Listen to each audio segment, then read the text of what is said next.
Hello there voltage modular people, PoohBear here and welcome to my channel, and today we're going to do a technical overview of my preset steppers.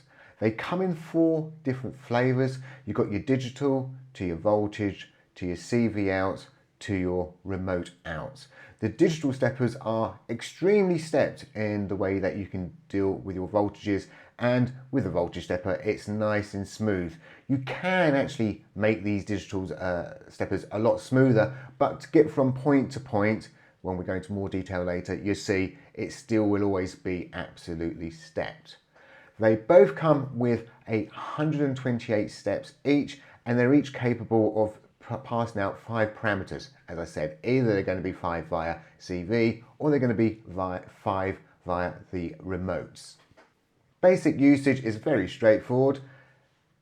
This is where you can choose which step you wish to have, and you can obviously have an LFO coming into here, or if you use something like my flip-flop counter, you can even have a trigger coming in, so you can trigger the flip-flop counter and then trigger the steps going up. Obviously you can link these together as well.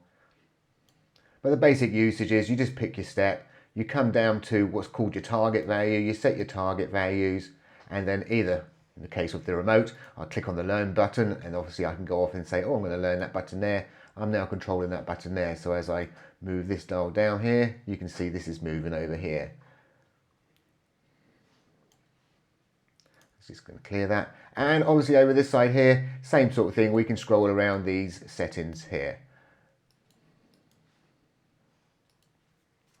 As I just mentioned, the ones in green down this side here, these are referred to as the target. This is the value that we wish to get to. So this might be the voltage that we really want to get to. And this is kind of our current value. Now the current value, a lot of the time, will equal what the actual target value is. But of course, we can actually change this. And because we've got some timing set up, this can actually see a bit of lag. So here we go. So it's now just catching up, and now it's actually caught up with itself. And it's the same with the digital stuff as well. But obviously with the digital, we have like a digital setting, and we have this range where we're going to push the digital setting into. So we have a choice of note, and in fact when we go on to note, you'd notice that the display updates, so you can actually choose the physical note you want. There's a 1 volt range, a 5 volt range, and a -5 volt to +5 volt range. Do remember that once you've made some changes, and once I make a change, I do try and highlight the save button. So do make sure you click on save, because if you go to a new step and say I'll make these changes here, I'm going to go to the next step and then go back, they'll be lost. So you've got to remember to make sure whenever you make some changes, you click on the save button. The digital displays just work by clicking and dragging, as you've probably seen on these ones. Over here they're slightly different. I've tried to make them slightly two-tone in colour because I've tried to pair them up. If you can imagine, I was over here and I was trying to scroll this one up. I wanted to get to something like 3 volts. It would probably take me about a week to actually get there. So I could scroll that one up. And as you notice, as I went past 99, it would scroll anything to the left. But I can come here and scroll this one up, and I can come here and scroll this, and I can pair and come scroll this pair. And if I pull this pair down, if you notice, I haven't pulled or affected anything to the right hand side of it. I'm only affecting to the left. So you can actually get to a voltage you want actually quite quick. As I said, one of the big differences between a digital and a voltage, you're limited to a particular digital range, which happens to be 128. Over here in the voltage range, you're limited, well, using this interface, you can get up to like 2 billion different voltages.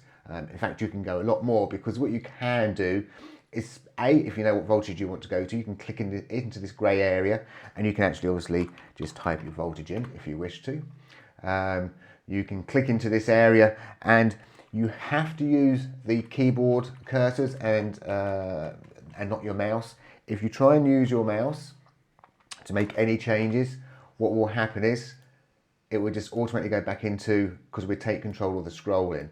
So you can use your keyboard to type it in, or you use your mouse to do the scrolling to get to the values that you wish to. So let's have a look at the timings. The timings are the way the steps can actually morph from one step to the next. So we have a target value here, which is 2.5, and this is our current voltage which is being sent out. So when I say go up in this particular case, That's the target, and that is now the current, but as you can see, it takes a little bit of time to scroll. The reason I refer to always this as the current version is because obviously if we actually had a very slow time going on, actually when I click on one, it's still counting up, and I can obviously then go off, and now I'm counting this one down because this was 0. So you never actually quite reach your target, which is perfectly okay. But obviously if you've got the fast enough timing, then it will actually reach your target. The timing comes in two kinds of flavors, what we refer to as in time and intervals. So in time is, it doesn't matter how much distance there is between your target and your next target. So if I got this one on, like this is on 0 volts, and if I was to push this onto, let's make this really small. There we go. I'm going to make this really small. Let's save that. And this one here, let's make this one even bigger. So I'm going to push this up to say something like 5 volts. I'm going to save that, and I'm going to come back. And we go on to there. So they both start off at 0, and basically I've got this set to 3 seconds. In fact, I'm going to set it to 5 seconds. So when I go to my next step, they're both going to take 5 seconds. So after 5 seconds, this is going to be at 5 volts, and they should arrive more or less at the same time. You know, there might be a fraction of time out, but more or less within that sort of 5 seconds, then they're pretty close at arriving at the same time. So that's what in time does. It doesn't matter. You specify your time, which comes from half a second. And if you pull this all the way down, it goes to 0. So that's instantaneous.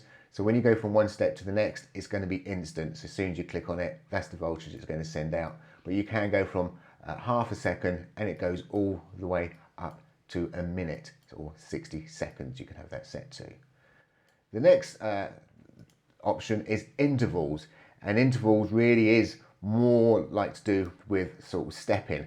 I'm actually going to explain it on the digital side, and then I'll talk about a few other controls which we need to get into.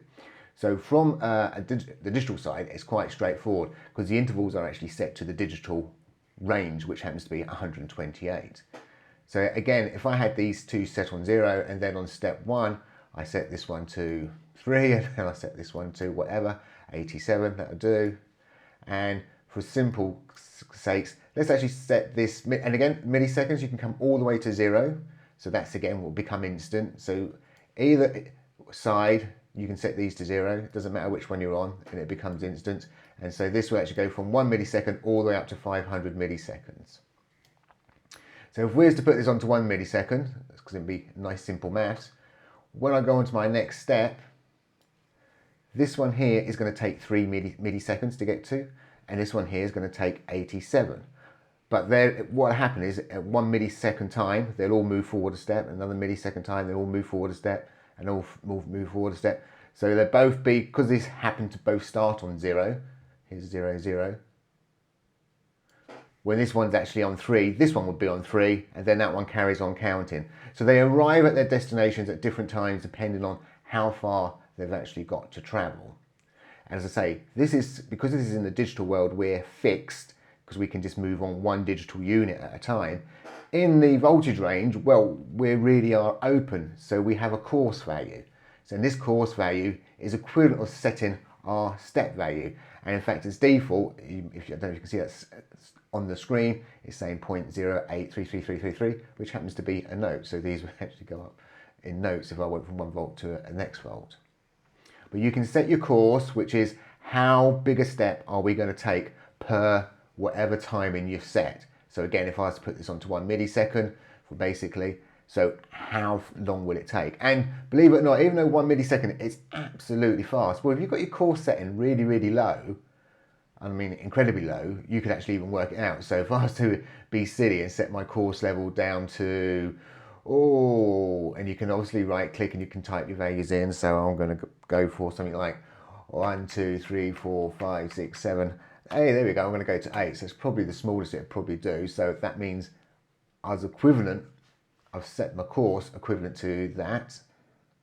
And of course, if I wanted to then go to 1 volt and it's going to take 1 millisecond, well, that's going to take, so you're going to have 1 second there, 10, you're going to be at 10,000, 100,000. Are we up to 1 million so far? 1, 2, 3, 4, 5, 6, 1 million.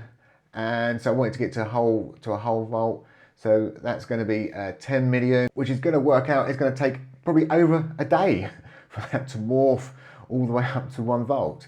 So yeah, you want to sort of think about how big a step you're actually going to be, or how big your course is. Now, on the voltage side, you may notice there's this little S, which is for extra smooth. So at the moment, every millisecond, this is going to move this particular value you've set. But what you can actually do is you can set the smooth value, so in between the timings, it will actually fill in and make sure it's really smooth between them milliseconds. On the remote side, you don't get that smooth option because of the way remotes work. Over on the digital side, we have some other extra outputs. So the steps is what I referred to as before, is moving literally 1 digital step at a time. You've got 2 other options, and it might sound like weird options by saying 2 halves and 4 quarters. Well, because we can't physically ourselves set this to 3.5, we can either have it as 3 or we can set it to 4. When we do morph, we have the ability that it will morph to the equivalent of 3.5 and then 4. Hence why I said, well, you can have 2 halves, but you can't actually set it yourself to a half. And it's the same with the quarters. When you're on quarters, when it goes to a 3 to a 4, it will do the equivalent of 3.25, 3.5, 3.75, and then it go on to 4 in that particular case. And these options here for 2, 4 and the smooth will be the smoothest it possibly can do is a fill-in, what I refer to as fill-in. So if this is on 1 millisecond and I set it to 4 quarters, it's still going to take 1 millisecond to go from 3 to a 4, but obviously within that time it's going to do the equivalent voltage of whatever 3.25 is, 3.5, 3.75 is. We have them same options here on the remote out. If you are using the smooth the remote out, you may get into some CPU issues, just something to keep an eye on. A lot of the time I've used it, it's fine, but to be honest, I found having this a lot lower down works absolutely fine on the remote side. On the voltage stepper remote side, when we go into time, we do have this output, and you can see it's saying smooth because this is the smoothest. How often frequently are we going to actually send this data out for the timing? And as you can see, as we turn it up and up and up, I've deliberately made that sort of bar go thicker and thicker just to remind you, actually, you can probably find you can get away with a lot smaller value, again, because it helps the system. Now, you may have noticed in the top right-hand corner, we have something which is referred to as range. Well, to be perfectly honest, this range is only to do with the ranges which is coming out of this digital stepper here. It doesn't have any kind of correspondence to this digital stepper, apart from when we start to get into randomization and we start to get into copying the data around, which I'll talk about in a second. As I say, whatever we set this particular range to, this is going to be the equivalent output for the digital setting we've actually set.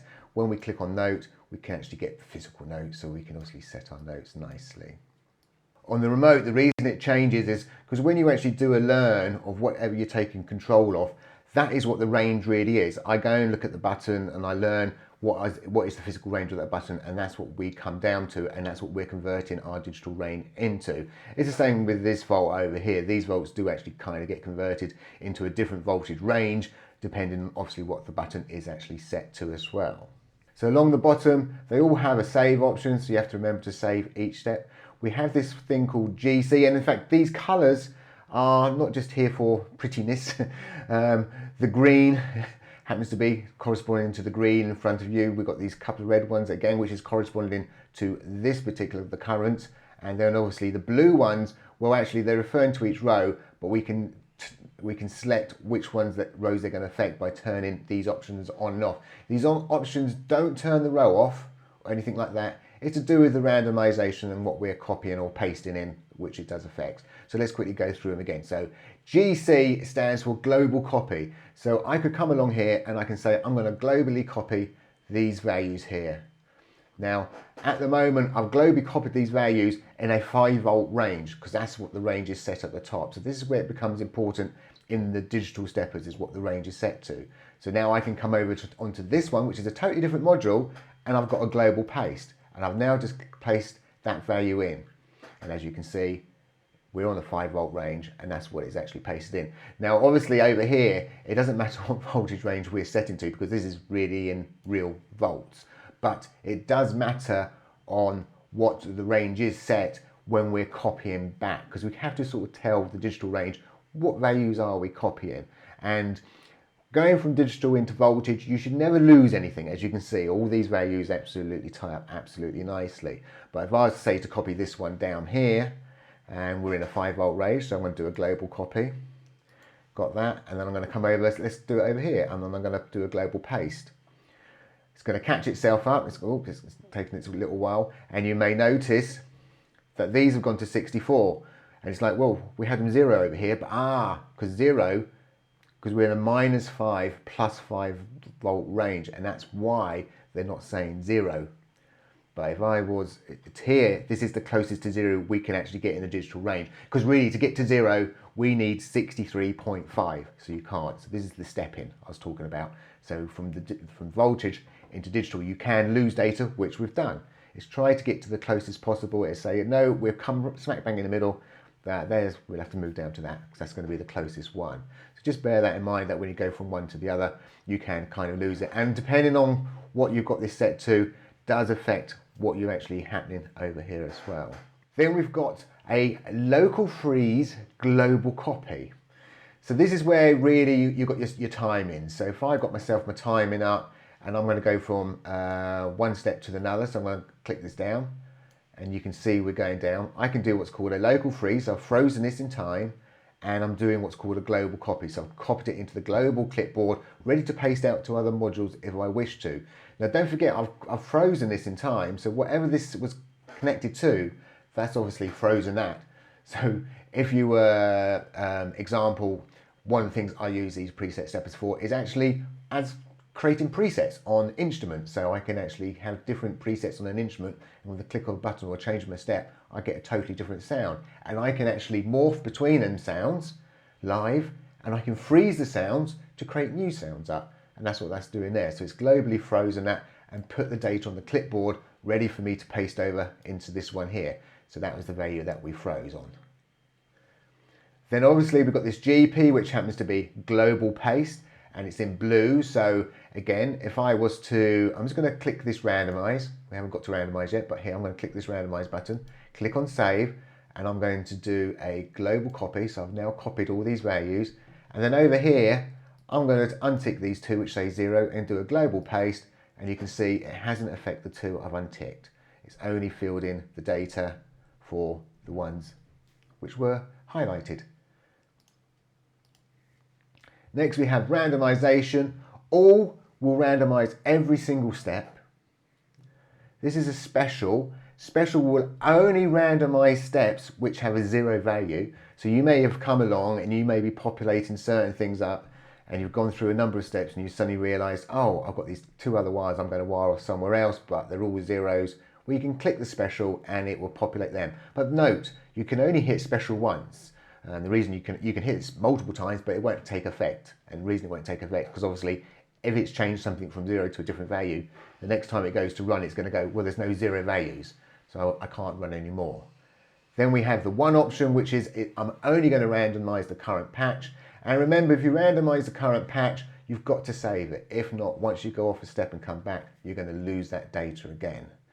Next we have global freeze local copy. So let me just very, very quickly wire these all up, and I'm just going to set that to in time, and let me just turn the times up so you can actually see something happening. And you can mix match, so this could be on seconds, this could actually be on intervals, this could be on 0, so one goes instant, and I've done that as well, because if you wanted to take remote control of buttons, a button to control it, you have it to 0 to 127. And that would turn that button on and off. And obviously if you try and go in between, I've seen some funnies on instruments where it tries to light the light up, but it hasn't taken control because it's not on the full voltage. So that's something else to bear in mind to do with remotes. So what we're actually going to look at, before I forget, I'm going to turn this, is I'm now going to do a global freeze local copy. And as you notice, it stops all of them. So every single one has stopped counting down or morph into its next step. It's copied that particular data to its local clipboard. So when you morph in, say, from one sound to another, that's why I use it a lot, I can actually freeze it and come up with a new sound. So when I let go, it's going to carry on. But what that means is I can actually go onto a new patch and I can just do a local paste on each. And the values I actually had captured are now obviously in the target, ready to be saved. Right, final few things. On the actual ones with the CV out, you've got this edit me, edit me, edit me. You can actually double click on these, and so you can set your own labels up. So maybe I was controlling the frequency somewhere or something, you know, so you can just come in here and type in whatever you want. So just put in whatever you want there. With these, or with the remotes out, you can obviously double click on them, and I could change that. However, unfortunately, when you click on the learn button and we're learning a remote, so I'm going to learn this knob here, it will take that knob name across and actually overwrite what you've got in there. But there's nothing again now stopping me going in here and saying, actually, I want not to call that smoothness, I'm going to call it smooth M4. It could be that I've got 4 of these remote steppers, and so obviously I've got 4 of these knobs, and this might help me identify which one I really am talking about. So obviously I can actually override that. Now there's a few, I'm not going to call them Easter eggs or anything stupid like that, but I've got a couple of little things hidden within the PoohBear name when you double click things and all the rest of it. So I'm going to quickly go over the OO bit, which is in the middle bit, and the OO bit will say anything that says edit me will just be hidden. So if I double click that, it'll be hidden. So over here I've got all these edit me's. If I double click on the U, it just hides them all. That's all it's doing. And double click again, it'll bring them back again. And it'll only do it for the ones that say edit me. So if you've actually gone over and actually put your own labels in, it won't actually hide them. It's just to remove them other ones. The bear itself and all the new modules, double click and you've got like a dark mode. So you can actually just put them into a simple little dark mode. The other final control you may notice now, it's a lot easier to see, is the P. The P is actually a button which is performance mode. If you notice, when I'm going to click that, these are all going to disappear. And the same with this one here, these will all disappear. And what's actually happened is I can't get to the controls, I can't edit anything. I can only change my steps. And if you notice, I changed my steps here and here. These look like they're not updating. They are actually updating. As you can see, this one's updating. I'm going to put this into performance mode. So it stops the screen from updating. It really is, everything's happening in the background, so everything's still being pumped out, everything's still being pumped out the CV, but we're just not updating the display at all. There is a small overhead of updating the screen. There's a lot of updates going on, as you can see, everything sort of was flashing around, especially when you've got a lot of smooth functionality on. So I just freeze all that, just to give you a little bit of CPU power back. And it can make a difference. I know I had some projects where I literally had about 20 of these running at a time, and I sort of put them into performance mode, and it gave me enough for me to continue the project. Don't get me wrong, it's not going to suddenly give you like 25% CPU or anything like that. We're only talking tiny amounts, but for me, tiny amounts sometimes can be enough just so you can finish a project. That basically covers everything within the preset steppers.